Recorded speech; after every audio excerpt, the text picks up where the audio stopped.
जय जिनेंद्र। पांव के एक छोटा सा कांटा भी चुभ जाए या हाथ के खरोच भी आ जाए तो हमारा ध्यान उस ओर चला जाता है, हमें उस दर्द की पीड़ा महसूस होने लगती है, दर्द होने लगता है, करहा जाते हैं, हम बेचैन हो जाते हैं, व्याकुल हो जाते हैं, व्यथित हो जाते हैं। मगर बंधुओं, अनादिकाल से आत्मा पर 8 कर्म अनवरत छोटे किए जा रहे, हमले किए जा रहे, कांटे चुभाए जा रहे, शल्य डाले जा रहे। मोहकर्म कितना विकृत करके रखा हुआ है, फिर भी हमें कुछ भी पीड़ा क्यों महसूस नहीं होने दे रहा है? क्यों पीड़ा महसूस नहीं हो रही? क्यों हमारे भीतर उस 8 कर्मों के चक्रव्यूह से, जकड़न से निकलने की आत्म पौरुष जागृत नहीं हो रहा है? कब होगा बंधुओं?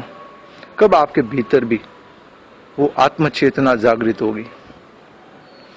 बंधु, आपका जवाब हो सकता है कि हमें तो मालूम ही नहीं पड़ता है कि मोह कर्म के कारण या 8 कर्मों के द्वारा हमारी आत्मा को अनवरत घाव किए जा रहे। बंधु, मालूम कैसे पड़ेगा? क्योंकि मोह कर्म का काम ही विकृत करना है, मद्यपान की तरह। कोई नशे में व्यक्ति मालूम होता है क्या वो कीचड़ में पड़ा है या गंदगी में पड़ा है? बस वो पड़ा रहता है।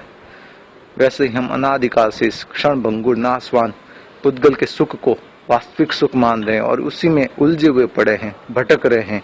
आज भी उसे ही यथार्थ सुख मान रहे हैं, जबकि पुद्गल का सुख सुख है ही नहीं। संसार में किसी भी विषय वस्तु में वह तो दुख ही है, दुख का हेतु ही है, मगर सुखाभास हो रहा है।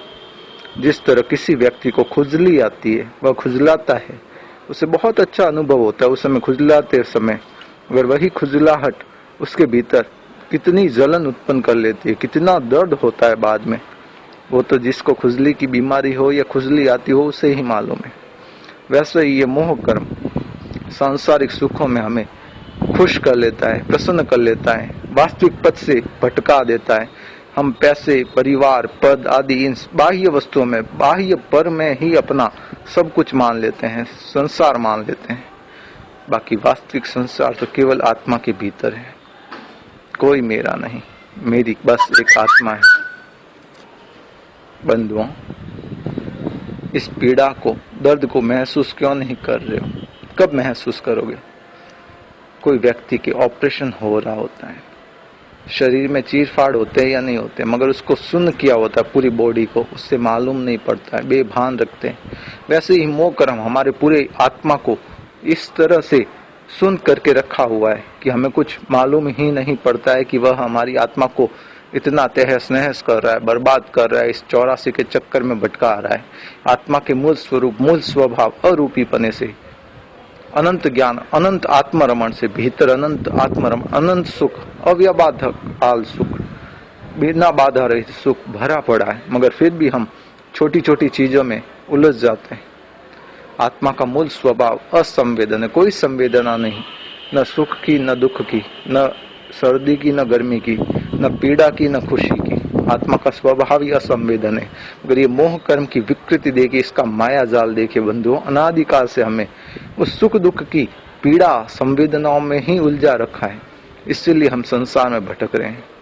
बंधुओं, आगे भी अगर आपको भटकने की इच्छा हो तो मोस्ट वेलकम, आप पधार सकते हैं, मगर मुझे तो इस संसार के चक्रव्यूह से निकलकर अब उस मोक्ष श्री के वरण की ओर पथ प्रशस्त करना है। आप भी मेरे सहगामी बने, सहयात्री बने, क्योंकि इस तीर्थ यात्रा में, मोक्ष रूपी तीर्थ को प्राप्त करने की यात्रा में कोई चार्जेस नहीं है, फ्री ऑफ कॉस्ट है।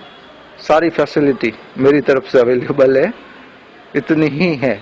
बस रात को सोते समय मुझे तीसरे भाव में ही मोक्ष जाना है, इसकी उत्कृष्ट भावना से आत्मोच्चारण करें, भीतर आत्मा से उत्कृष्ट भाव से कहें। सबसे सरल तरीका धर्म की दलाली, दृढ़ आस्था देव गुरु धर्म में और यथोचित वीतराग वाणी को प्रसारित करने का प्रयास करें। ये सरल तरीके, इतने सरल तरीके कोई नहीं बताएगा, खैर बता दे तो सुन लेना, ग्रहण कर लेना। अब तो जागू। नरेश चोपड़ा, बालोतरा, सूरत।